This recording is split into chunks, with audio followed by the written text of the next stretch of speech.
Conéctese con el Facebook Live de W Radio Colombia. Sigue la W. A esta hora sigue la W, nos conectamos con el Facebook Live. Ya puede usted vernos en este momento con nuestra siguiente entrevista. Lo anunciamos muy temprano, Paola. Un exdirector de la DIAN revelándonos más detalles de micos o de goles que nos estaban metiendo a través de la reforma tributaria o como la han querido bautizar en el gobierno, la ley de crecimiento económico. Sí. Pero no podemos olvidar, Andrea, que al final de cuentas, ley de crecimiento económico es reforma tributaria, ¿no? Que tiene a la gente protestando en las calles y a los del Comité del Paro todavía sin negociar. Y que se está votando justamente, o que se está debatiendo justamente ¿En este el momento? Congreso en este momento, pues digamos que tratando de salvarse, ¿no? Bueno, ¿quién es su invitado, Paola? Juan Pablo, pues mire, además de denunciar más micos, para que nos ayude también a entender un poco todo esto que tiene que ver con la reforma tributaria, pues quién mejor que Juan Ricardo Ortega, él es exdirector de la DIAN, como usted lo decía, y lo queremos saludar en este momento. Doctor Ortega, bienvenido a Sigue la W. ¿Cómo les va, Juan Pablo? ¿Cómo me le va, Paola? ¿Cómo les ha ido? Muy bien, muchas gracias. Pues, director, inicialmente hablemos de esta columna que usted escribe en la revista Dinero, en la que además pone evidencia una de las polémicas que se ha generado hoy por el tema de la extinción de la acción penal derivada para delitos de concierto para delinquir o lavado de activos y conexos, según lo que ha pues manifestado el fiscal general encargado en una carta enviada al director de la DIAN.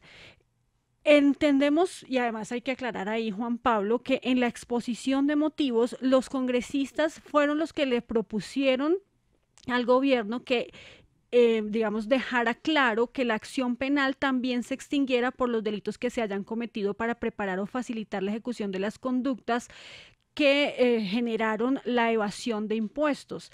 Sin embargo, la redacción, cuando ya la DIAN hizo la redacción, pues digamos que la dejaron así abierta, y lo que el fiscal en este momento está advirtiendo es que eso podría abrirle la puerta a meter ahí delitos conexos como el narcotráfico o el lavado de activos.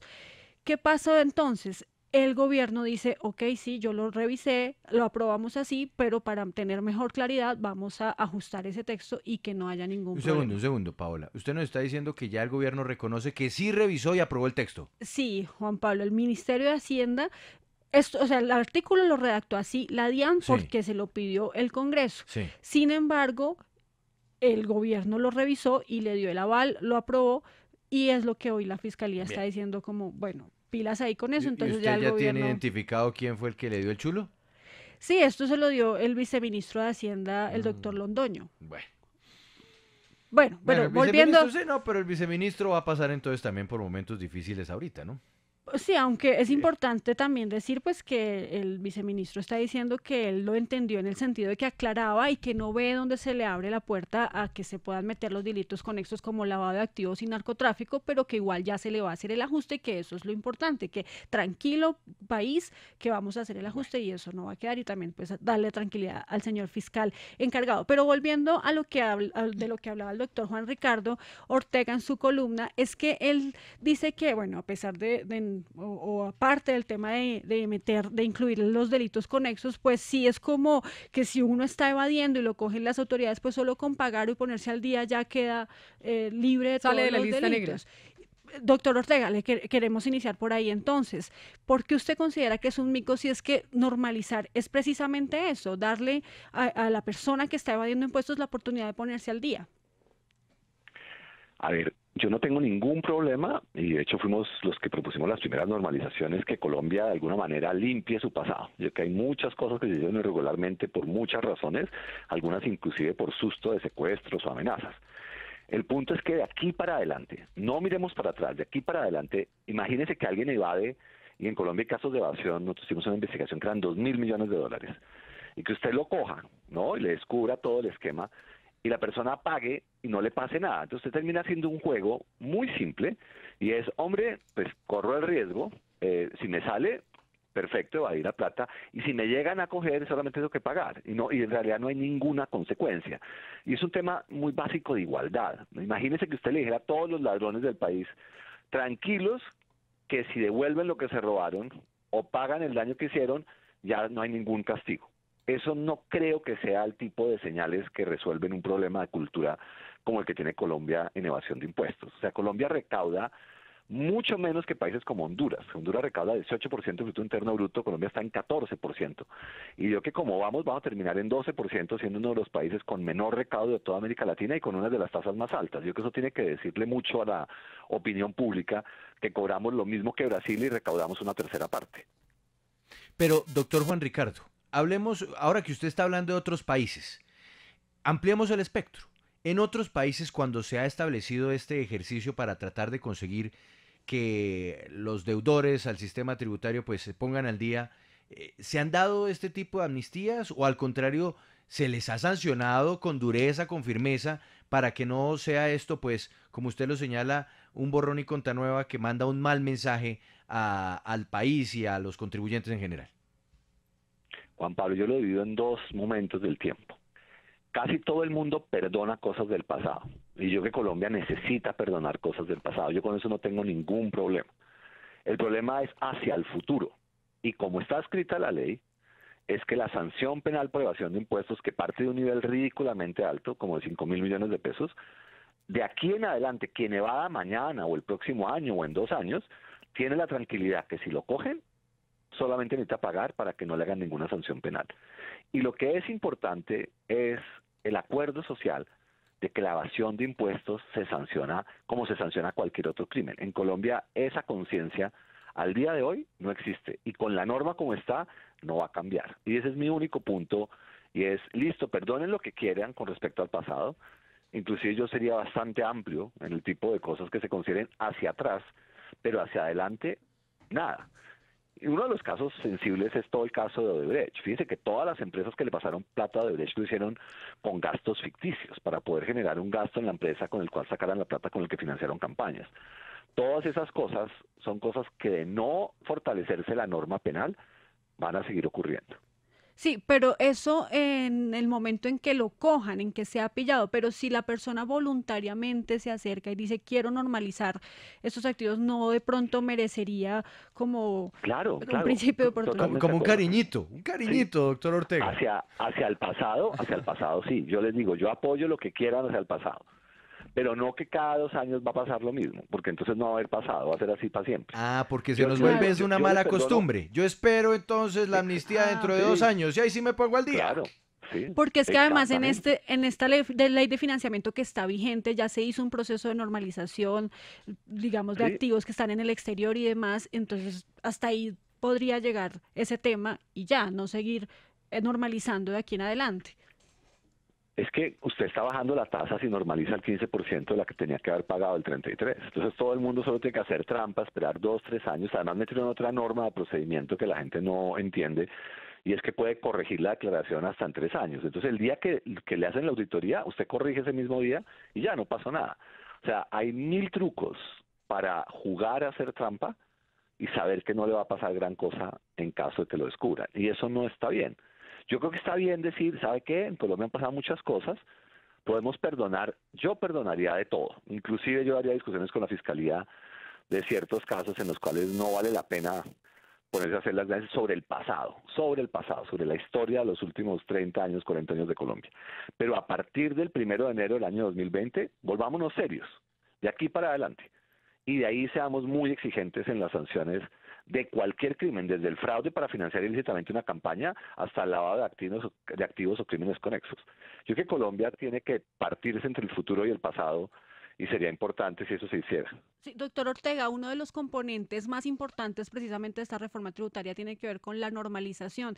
Sin embargo, usted también advierte que con la poca lucha contra la evasión o la deficiente lucha contra la evasión que hay en Colombia, pues va a ser muy difícil recaudar impuestos por esa vía. ¿Cómo entonces debe la DIAN hacer para recaudar más impuestos acabando con la evasión? Hay ciertas normas que no son útiles. Hay una muy peligrosa que se llama el beneficio de auditoría, que le dice a la gente que presenta rápido, ya después no la pueden volver a auditar nunca jamás. Las estructuras de lo que se puede llevar como gasto, lo que se llaman deducciones, en Colombia hay unas deducciones que son muy laxas. Generalmente cuando uno invierte, ¿no? Digamos, si uno hace una gran vía de infraestructura, la concesión de Bogotá, la vía de Bogotá a Santa Marta. Esa vía vale un montón de dinero, ¿no? 2, 3 billones de pesos. Si yo puedo llevar eso al gasto el primer año, genere pérdidas contables y no va a pagar impuestos por los próximos 15, 20 años. En los países desarrollados, eso lo dividen en el tiempo y al dividirlo en el tiempo, lo que hacen es que a la gente le dicen, lleve el gasto en la medida en que usted tiene ingresos. Y si generó 10 pesos de ingresos, pues genere el porcentaje que corresponde a esos 10 pesos de ingreso en el gasto. Ese es un poquito como el mundo se opera. Y Colombia tiene muchas normas que permiten que la gente en ciertos sectores como concesiones, minería, petróleo, genere unos gastos al principio que le permiten no pagar impuestos por muchos años. Esas todas cosas se pueden mejorar y se pueden cambiar y con una buena sanción administrativa y penal en los casos de evasión, yo creo que las cosas mejorarían rápidamente. Doctor Ortega, yo sí quiero volver al tema del mico porque es que ¿en qué momento es que aparece este mico? ¿Ya venía de la ley de financiamiento o en las últimas semanas? Y sobre todo porque es que la DIAN está dando un mensaje, pues que pone también en entredicho quién aprobó finalmente eso. Mediante un comunicado dijeron que esta iniciativa estaba impulsada por un grupo de congresistas. Háblenos acerca del momento en que usted se pilla este mico. No, eso aparece en el paso de la plenaria, de la comisión a la plenaria. Donde Y generalmente es ahí suceden los cuando uno, micos. sí, donde cómo funcionan las cosas, desafortunadamente, y yo entiendo que uno tenga que ceder, y yo entiendo que son discusiones que hay que dar con los parlamentarios, pero yo creo que son discusiones que se han de dar de cara al país. Bien, una última pregunta, doctor Ortega, como para que le echemos un vistazo a una de las críticas que con más fuerza se lanza a esta reforma tributaria, perdón, a esta ley de crecimiento económico, y es la realidad sobre esto que se ha llamado las exenciones a los empresarios, a las empresas y a los grandes capitales. ¿Usted comparte esa posición? Y es que hay un exceso de exenciones para los grandes contribuyentes. Doctor Ortega.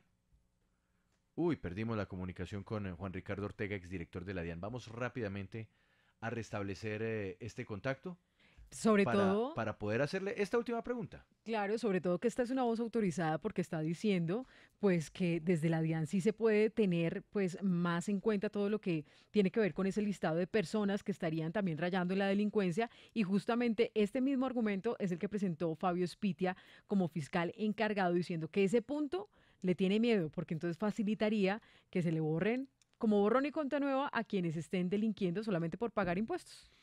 Bueno, creo que ya tenemos nuevamente la comunicación con Juan Ricardo Ortega. Doctor Ortega, le estaba preguntando muy puntualmente. Hay dos perspectivas. Una, que hay un exceso de exenciones dentro de esta ley de crecimiento. Hay otra que dice que sin esas exenciones es imposible que crezcan las empresas, que haya más empleo, en fin. ¿Usted de qué lado se inclina? No hay ninguna evidencia académica seria que diga que las economías no crecen o crecen por exenciones tributarias. Eso no está demostrado, no es cierto. De hecho, se ha demostrado en muchos estudios que tiende a ser lo contrario. Las economías crecen si hay gente preparada, si hay estabilidad en el sistema jurídico, si las cortes son confiables, si hay buena infraestructura en las ciudades, si hay buena movilidad. Esas no son las variables. La variable de impuestos es un costo que si es claro y se cumple la ley, la gente sabe manejarlo. Entonces, eso no es cierto y no creo que haya forma alguna de demostrarlo, ni tampoco haya forma de demostrar que el crecimiento del país responde a las exenciones. Pero hay normas en Colombia que se deben mejorar sin lugar a dudas y la norma en renta, la tasa puede ser alta en términos comparativos y puede ser razonable que esta mejore. Doctor Ortega, muchas gracias por estos minutos con nosotros en Sigue la W, nuestra cita al mediodía. Gracias por acompañarnos y desde ya me anticipo para decirle feliz Navidad porque hoy arrancamos novenas, ¿no? Sí, muchas gracias y a ustedes también, a todos los oyentes y que Dios quiera logren en las plenarias hacernos una reforma sana para el bien de todos los colombianos. Sin micos. Sin micos, sí. Sobre todo, ya volvemos. Aquí sigue la W.